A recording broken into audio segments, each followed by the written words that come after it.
प्यारे बच्चों, आज आपका 16/5/2020 कक्षा 10 विज्ञान के क्लास में पुनः स्वागत है। पाठ अभी हम लोग कल शुरू कर दिए थे और आज भी देखेंगे। पाठ वही है, मानव नेत्र तथा रंग बिरंगा संसार। सबसे पहले अभी हम मानव नेत्र के बारे में चर्चा कर रहे हैं।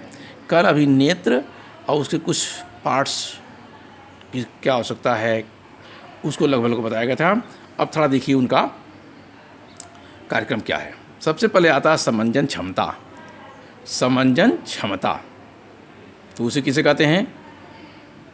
हम कह सकते हैं जो नेत्र लेंस है हमारी आँख में, क्या होता है, एक अभिनेत्र लेंस कह सकते हैं या नेत्र लेंस कह सकते हैं। तो वो एक अपने फोकस दूरी को समायोजित करती है। तो उसकी परिभाषा देखिए क्या बनेगा। लेंस की वह क्षमता जिसके कारण वह अपने फोकस दूरी को समायोजित कर लेता है समंजन क्षमता कहलाता है। ठीक है ना। कौन सा लेंस इसमें है? अभिनेत्र लेंस, जिसे नेत्र लेंस या अभिनेत्र लेंस कहते हैं, जिसके कारण क्या करता है वो अपनी फोकस दूरी को समायोजित कर लेता है, समंजन क्षमता कहलाता है। अब इसके शुरू में ज़रा ध्यान रखें आप, एक चीज़ और इसमें देखिए। अभिनेत्र लेंस एक निश्चित सीमा तक ही फोकस दूरी को समायोजित करता है। ऐसा नहीं कि बहुत अंतर होगा तो उसको समायोजित कर लेगा। अब इसके लिए आपको ध्यान रखना है कि समायोजित का मतलब क्या हुआ कि जैसे यदि आपके नेत्र पे यानी आँख पे टार्च की रोशनी लगा कर दिया जाए तो आपकी आंखें क्या हो जाएंगी? बंद होने के कगार पे हो जाएंगी, मुलमुलाने लगेंगी, हैं, इस प्रकार का होने लगेगा। और यदि आपको किसी अंधेरे कमरे में भेज दिया जाए तो आपकी आंखें फैल जाएंगी, माने ज़्यादा जोर देंगे तब किसी वस्तु को देख सकते हैं। इसमें क्या हुआ, अपना आंखें मुलमुलाने लगी, मैंने संकुचित हो गई किसी चीज़ को देखने के लिए, इसलिए बहुत तेज़ प्रकाश से थोड़ा आंखें मुलमुलाने लगती हैं। तो ये जब नेत्र लेंस उनको समायोजित कर लेता है, वस्तुओं को देखने के लिए प्रयास करता है, वो कहते हैं समंजन क्षमता।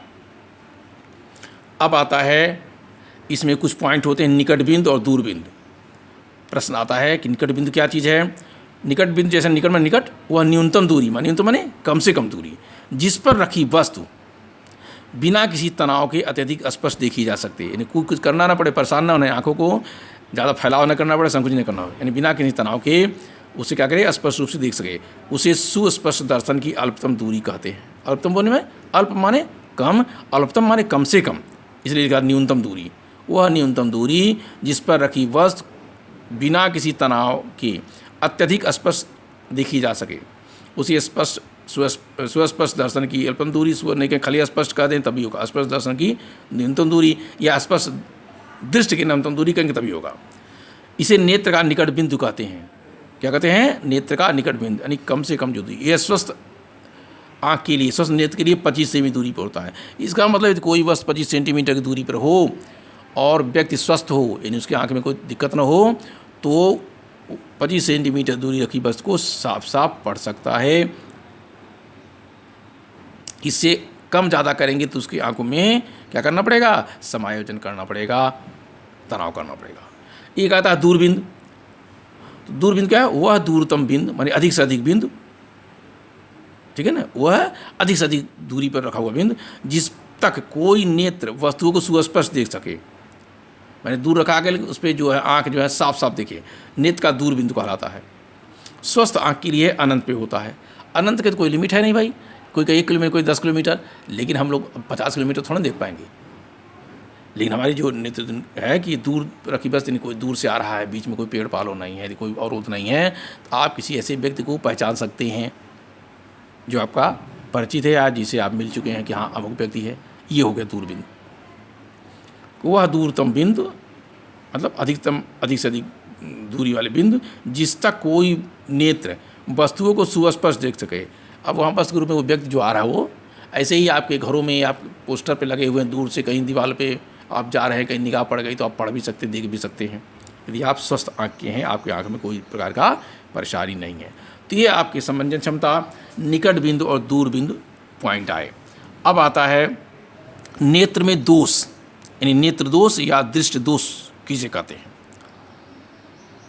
तो नेत्र दोष कहें या दृष्टि दोष कहें, लगभग एक ही चीज़ है। तो कहते हैं कि जब नेत्र धीरे धीरे अपनी समंजन क्षमता खो देता है, यानी जो समायोजन करने की क्षमता है, फोकस दूरी समायोजन करने की क्षमता है, वो धीरे धीरे खो देता है। तब वस्तुओं का प्रतिबिंब रेटिना पर न बनकर उसके आगे या पीछे बनता है। रेटिना प्रतिबिंब बनना चाहिए तो प्रतिबिंब रेटिना से आगे बन सकता है, रेटिना से पीछे बन सकता है, और वस्तुओं को आराम से स्पष्ट नहीं देख पाते। इसे हम दृश्य दोष कहते हैं या नेत्र दोष कहते हैं। नेत्र दोष कहा जाए या दृश्य दोष, बातें की है।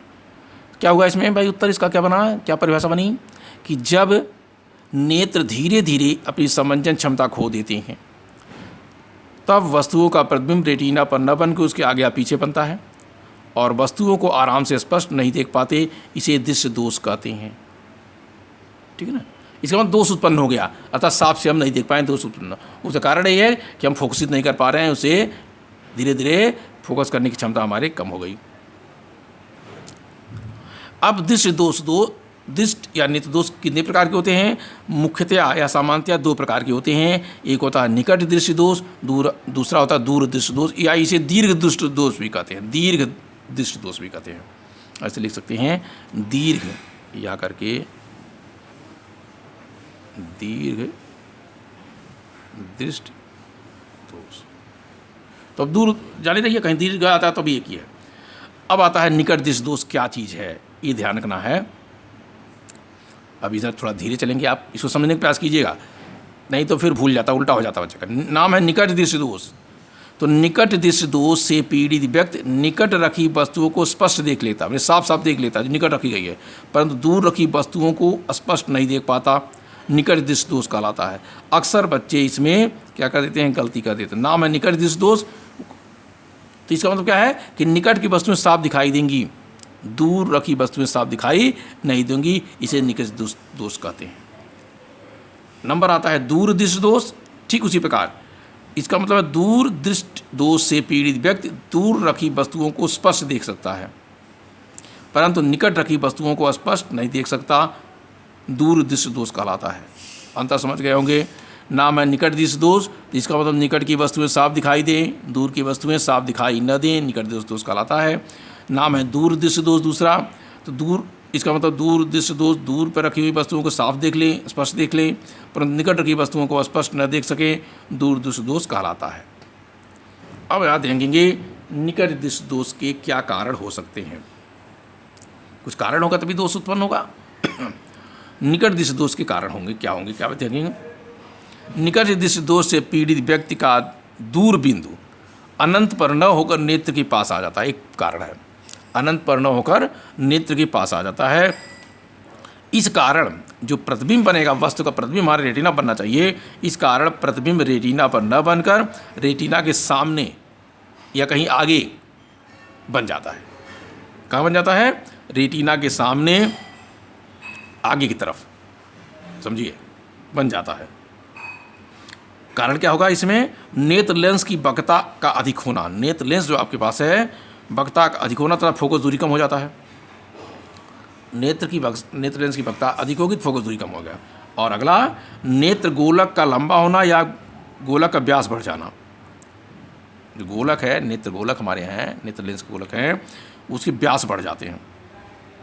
नेत्र लेंस और रेटिना के बीच की दूरी बढ़ जाती है। नेत्र लेंस और रेटिना की दूरी, बीच की दूरी बढ़ जाती है। इस नाते जो प्रतिबिंब है रेटिना पर न बनकर रेटिना से आगे बन जाता है। अब इसके बाद वाला पोर्शन जो है अगले टर्न में, जरा इसको ध्यान से पढ़ेंगे और लिखने